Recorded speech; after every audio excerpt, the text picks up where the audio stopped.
뭐 어디 빈자리가 있어야지. K 사장은 안락의자의 폭신 파묻힌 몸을 뒤로 벌떡 젖히며 하품을 하듯이 시원찮게 대답을 한다.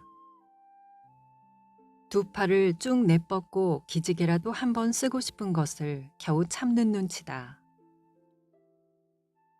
이 K 사장과 둥근 탁자를 사이에 두고 공손히 마주 앉아 얼굴에는 나는 선배인 선생님을 극히 존경하고 앙모합니다 하는 비굴한 미소를 띠고 있는 구변 없는 구변을 다하여 직업 동량의 구걸 문구를 기다랗게 늘어놓던 피. 피는 그러나 취직운동의 백전백패의 노졸인지라 K씨의 힘안이 드는 한마디의 거절에도 새삼스럽게 실망도 아니한다. 대답이 그렇게 나왔으니 인제 더 졸라도 별 수가 없는 것이지만 헛일 삼아 한마디 더 해보는 것이다. 글쎄올시다. 그러시다면 지금 당장 어떻게 해주십사고 무리하게 조를 수야 있겠습니까마는. 그러면 이담에 결혼이 있다든지 하면 그때는 꼭 이렇게 말하고 비는 지금까지 외면하였던 얼굴을 돌려 K 사장을 조심성 있게 바라보았다. 그러나 K 사장은 위선 고개를 좌우로 두어 번 흔들고는 여전히 하품 섞인 대답을 한다. 결혼이 그렇게 나나 어디? 그리고 간혹 가다가 결혼이 난다더라도 유력한 후보자가 몇십 명씩 밀려 있어서. 피는 아무 말도 아니하고 고개를 숙였다. 인제는 영영 틀어진 것이다. 안녕히 계십시오 하고 일어서는 것밖에는 별 수가 없다. 별 수가 없게 되었으니 네, 그렇습니까? 하고 선선히 일어서야 할 것이지만 지금까지의 은근히 모시고 있던 태도에 비하여 그것이 너무 낯간지러운 표변임을 알기 때문에 실망이나 하는 체하고 잠시 더 앉아 있는 것이다. 거참 큰일 났어. K 사장은 피가 낙심해하는 것을 보고 미천이 들지 아니하는 일이라서 알뜰히 걱정을 나누어 준다. 저렇게 좋은 청년들이 일거리가 없어서 저렇게들 애를 쓰니. 피는 속으로 콧등을 흥 하고 뀌었으나 아무 대답도 아니하였다. K 사장은 피가 이미 더 조르지 아니하리라고 안심한지라 먼저 하품 솟고 빈자리가 있어야지 하던 시원찮은 태도는 버리고 그가 늘 흉중에 묻어두었다가 청년들에게 한바탕씩 해들려주는 훈화를 꺼낸다. 그렇지만 내가 늘 말하는 것인데 저렇게 취직만 하려고 애를 쓸 게 아니야. 도회지에서 월급 생활을 하려고 할 것만이 아니라 농촌으로 돌아가서 무얼 합니까? 피는 말 중동을 갈라 불쑥 반문하였다. 그는 기왕 취직운동은 글러진 것이니 속 시원하게 시비라도 해보고 싶은 것이다. 저게 다 모르는 소리야. 조선은 농업국이요. 농민이 전 인구의 8할이나 되니까 조선 문제는 즉 농촌 문제라고 볼 수 있는데 지금 농촌에서 할 일이 오죽이나 많다고. 저는 그 말씀 잘 못 알아듣겠는데요. 저희 같은 사람이 농촌에 가서 할 일이 있을 것 같지 않습니다. 그럴 리가 있나? 가령, K 사장은 끝내 대답을 하지 못한다. 그것은 무리가 아니다. 그가 구직하러 오는 지식 청년들에게 농촌으로 돌아가 농촌 사업을 하라는 것과 다음에 또 꺼내는 일거리를 만들라는 것은 결코 현실에서 출발한 이론적 근거가 있는 것이 아니었다. 그저 지식계급의 구직군이 넘치는 것을 보고 막연히 농촌으로 돌아가라, 일을 만들어라고 해왔을 따름이다. 따라서 거기에 대한 구체적 플랜이 있는 것도 아니었던 것이다. 한편으로는 한 행색거리로 또 한편으로는 구직군 격퇴의 수단으로 자룡이 헌창 쓰듯 썼을 뿐이지. 그리하여 그동안까지는 대개는 그 막연한 설교를 들은 성 만성하고 물러가는 것이 그들의 행투였었는데 오늘 이 피에게만은 그렇지가 아니하여 불가불 구체적 설명을 해 주어야 하게 말머리가 돌아선 것이다. 그래서 그는 떠듬떠듬 생각해 가면서 생각나는 대로 주워 섬기는 것이다. 가령 문명 퇴치 운동도 있지. 농민의 구할은 언론도 모른단 말이야. 그리고 생활 개선 운동도 좋고 헌신적으로. 헌신적으로요? 그렇지. 할 테면 헌신적으로 해야지. 무얼 먹고 헌신적으로 그런 사업을 합니까? 먹을 것이 있어서 그런 농촌 사업이라도 할 신세라면 이렇게 취직을 못해서 애를 쓰겠습니까? 그게 안 된 생각이야. 자기가 먹고 살 재산이 있으면서 사회를 위해서 일도 아니하고 번들번들 논다는 것은 그것은 타락된 생각이야. 피는 K 사장이 억단을 내세우는 것을 보고 속으로 싱그레 웃었다. 그렇지만 지금 조선 농촌에서는 문맹 퇴치니 생활 개선이니 합리하고 손끝이 하얀 대학이 전문학교 졸업생들이 모여오는 것을 그다지 반겨하기는커녕 머리살을 앓을 것입니다. 농민이 우매하다든지 문화가 뒤떨어졌다든지 또 생활이 비참한 것의 근본 원인이 기억 니은을 모른다든가 생활 개선을 할 줄 몰라서 그런 것이 아니니까요. 그리고 조선의 지식 청년들이 모두 그런 인도주의자가 되어집니까? 되면 되지, 안 될 건 무엇이야? 그건 인도주의란 그것이 한계 공상이니까 그렇겠지요. 그러면 비구는 무슨 주의자인가? 되다가 찌부러진 찌그러기입니다. 철저한 무슨 주의자라면 이렇게 선생님한테 와서 취직운동도 아니합니다. 못 써. 그렇게 과격한 사상으로 기울어서야 쓰나? 정 농촌으로 돌아가기가 싫거든. 서울서라도 몇 사람 마음 맞는 사람이 모여서 무슨 일을 조국의 신문이 모자라니 신문을 하나 경영하든지 또 조그맣게 하자면 잡지 같은 것도 좋고 또 영리사업도 좋고 그러면 취직운동하는 것보단 훨씬 낫잖은가? 좋을 줄이야 압니다만 누가 돈을 내놉니까? 그거야 성의 있게 하면 자연 돈도 생기는 거지. 피는 엉터리 없는 수작을 더 하기가 싫어 웬만큼 말을 끊고 일어섰다. 속에 있는 말을 어느 정도까지 활활 해준 것이 시원은 하나 또 취직이 글렀구나 생각하니 입안에서 쓴 침이 고여 나온다. 복도에서 편집국장 C를 만났다. P는 C와 각별히 사이가 가까운 터이였다. 사장 만나러 왔소? C는 묻는 것이다. 아니. P는 거짓말을 하였다.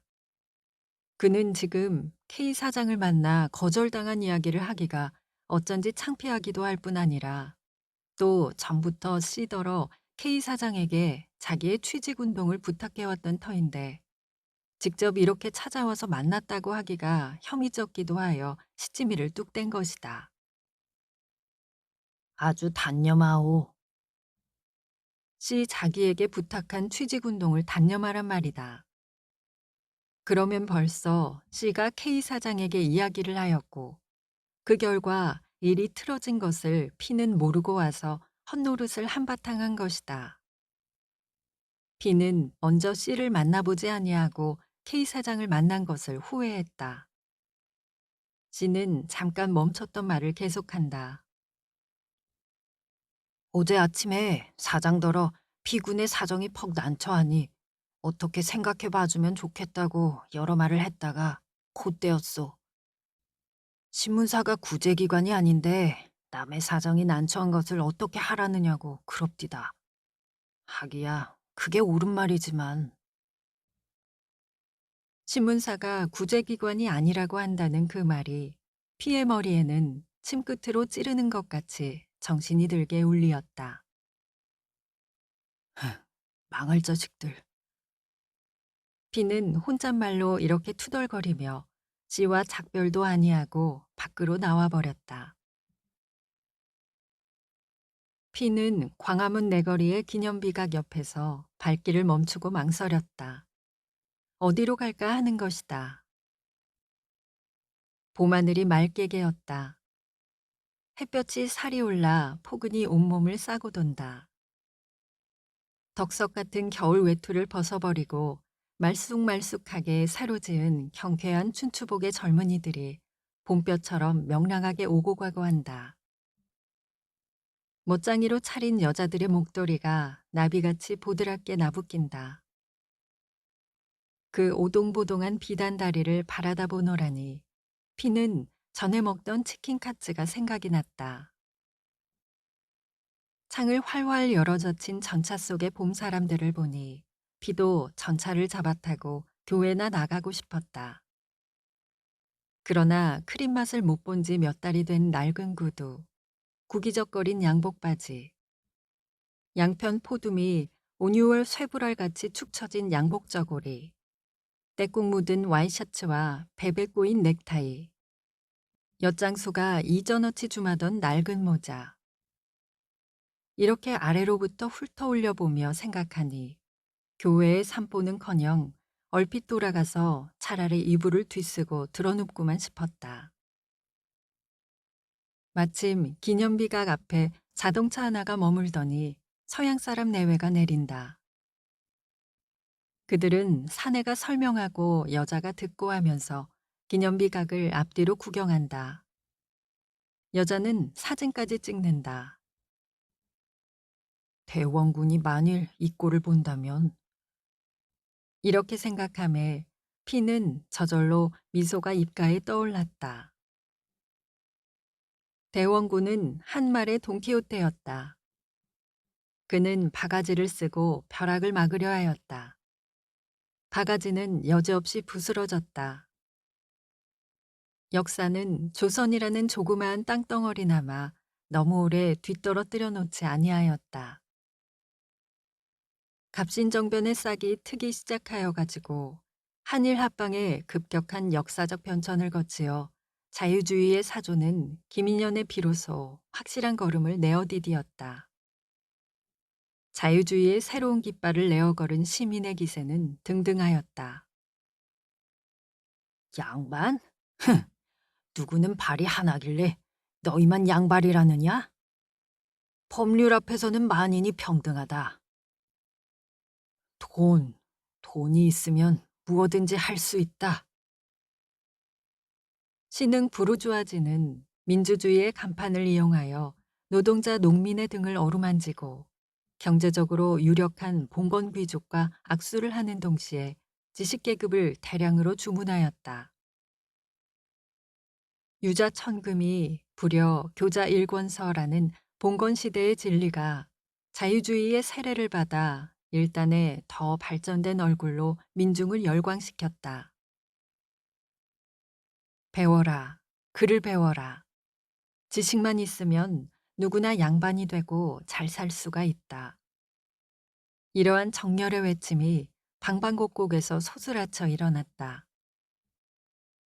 신문과 잡지가 붓이 닳도록 향악혀를 고취하고 피가 끓는 지사들이 향촌으로 돌아다니며 새치의 혀를 놀리어 권악을 부르짖었다. 배워라. 배워야 한다. 상놈도 배우면 양반이 된다. 가르쳐라. 논밭을 팔고 집을 팔아서라도 가르쳐라. 그나마도 못하면 고학이라도 해야 한다. 공자왈 맹자왈은 이미 시대가 늦었다. 상투를 깎고 신학문을 배워라. 제등 총독이 문화정치의 간판을 내어 걸고 골고루 학교를 증설하였다. 보통학교의 교장이 간발을 하고 촌으로 돌아다니며 입학을 권유하였다. 생도에게는 월사금을 받기커녕 교과서와 학용품을 대어주었다. 민간의 유지는 돈을 거두어 학교를 세웠다. 밀립대학도 생기려다가 말았다. 청년회에서 야학을 설치하였다.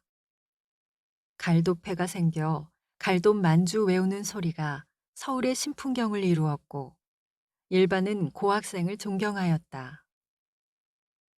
여학생이라는 새 수거가 생기고 신여성이라는 새 여인이 생기어났다. 이와 같이 조선의 관민이 일치되어 민중의 지식 정도를 높이는 데 진력을 하였다. 즉, 그들 관민이 일치하여 계획한 조선의 문화 정도는 급속도로 높아갔다. 그리하여 민중의 지식 보급에 애쓴 보람은 나타났다. 면서기를 공급하고 순사를 공급하고 간이 농업학교 출신의 농사개량 기술을 공급하였다. 은행원이 생기고 회사원이 생겼다. 학교 교원이 생기고 교회의 목사가 생겼다. 신문 기자가 생기고 잡지 기자가 생겼다. 민중의 지식 정도가 높았으니 신문 잡지 독자가 부쩍 늘고 의사와 변호사의 벌이가 윤택하여졌다. 소설가가 원고료를 얻어먹고 미술가가 그림을 팔아먹고 음악가가 광대의 천호에서 벗어났다. 인쇄소와 책장사가 세월을 만나고 양복점 구두방이 늘비하여졌다.